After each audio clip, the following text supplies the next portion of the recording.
Island 2. It's about time, isn't it? 8 years in the making, this game. And after multiple delays, we're finally getting the game, which is so exciting. Now, there is a nice little trailer.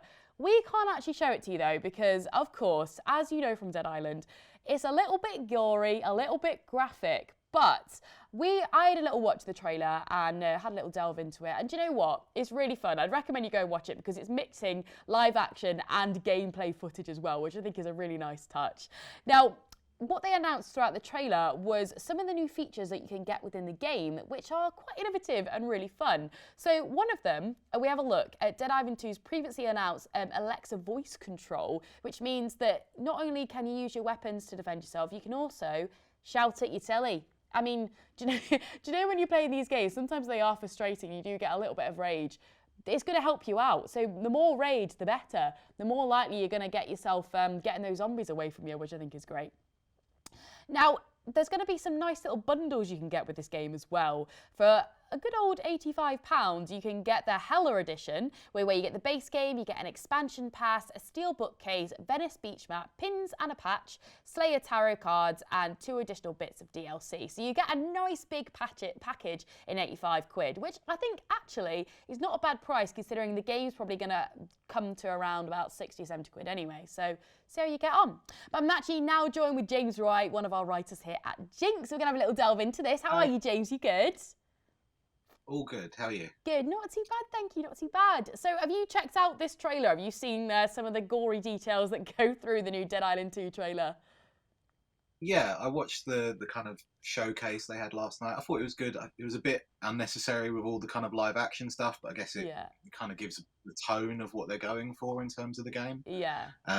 Yeah, I thought it looked pretty good, to be honest. I think it's got that nice tongue-in-cheek kind of vibe, hasn't it? Because obviously they're watching the trailer through their found stuff in that house, aren't they, in the Hollywood mansion?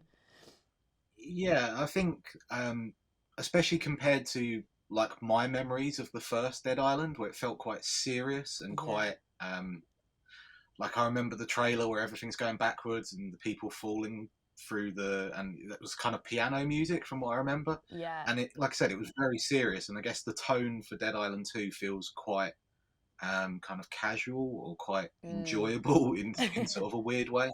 And I think that makes kind of a nice change of pace, I guess. Yeah. Especially if you look at however many sort of zombie games come out and they're all fairly serious. I mean, we've already had this year Dying Light 2, which was incredibly serious.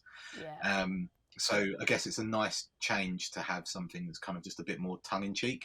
Yeah, it's definitely tongue-in-cheek. It gives you a bit of that. Do you remember the film Zombieland? It really gives me that kind of feel to it. It's kind of fun. It is good fun, and I think that's what you'd like you said. I mean, 8 years in the making as well, James. I mean, have you been waiting a long time for this?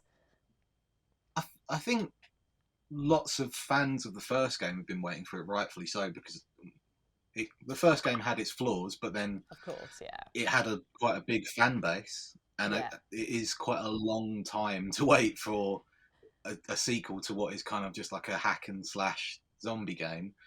But I mean, it looks good for me. Like, it feels like they've clearly got it right, although it's taken ages to get to that point. Yeah.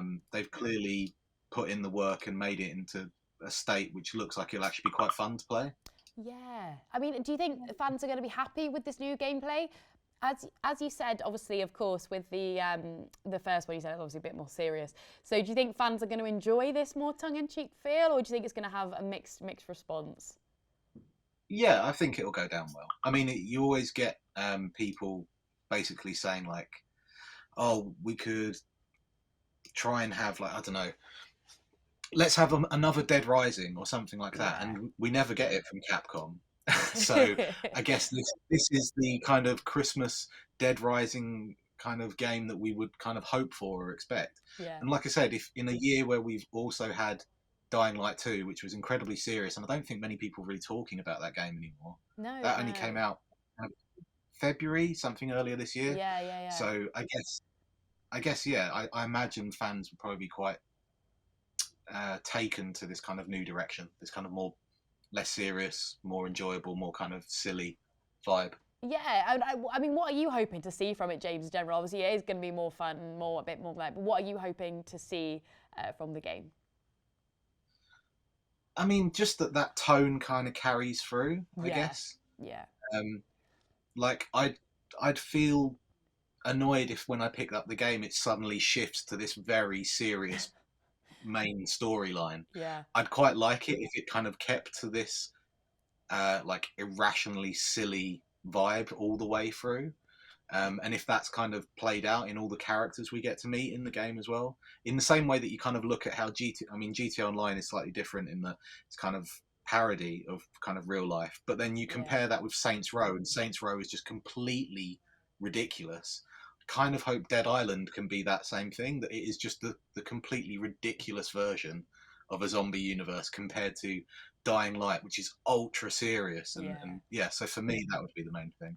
Yeah, and hopefully it's a sign of things to come in the future with how the game's direction is going to go. But I mean, it's taken 8 years for this one to come out. I'm not going to imagine they're going to bring out a Dead Island 3 anytime soon. Yeah, I mean, it got passed around from lots of studios. Like, I remember when I think it was at Dambuster. I'm not sure who, I can't remember off the top of my head who's looking after it now. But yeah, I guess for fans, they won't really care, just as long as when it does arrive, that it's kind of in a good state and that it kind of is enjoyable to play. Yeah. Like, however many studios it's taken or however many years, I don't think it'll be quickly forgotten about if it's an enjoyable game. Are you a horror game player yourself, James? Do you play quite a lot of horror games? I mean, like, I'll play Dead by Daylight and stuff like Yeah. that. It's however many games you can necessarily kind of fit in into a year. But like, I didn't play Dying Light, but then I didn't feel particularly like I missed out on much. No. And whereas I look at Dead Island 2 and I think like, oh, okay, well, it might be quite. There's no kind of. I won't maybe remember it in the same way as like a Last of Us or something, but it might just be incredibly fun in the same way that Dead Rising. It's not like Dead Rising did anything incredible, but it just was incredible fun. So I kind of Yes. hope that that's what we get from Dead Island 2. I think so. I think so. Thank you so much, James. I think it's going to be a fun game. I think the trailer it kind of like you said sets the tone. So I think it's going to be a nice touch. And thank you so much for that. Thanks for coming on once again. I'm sure we'll see you very soon. Cool. Yeah, hopefully. Bye. Thanks, James. See you later.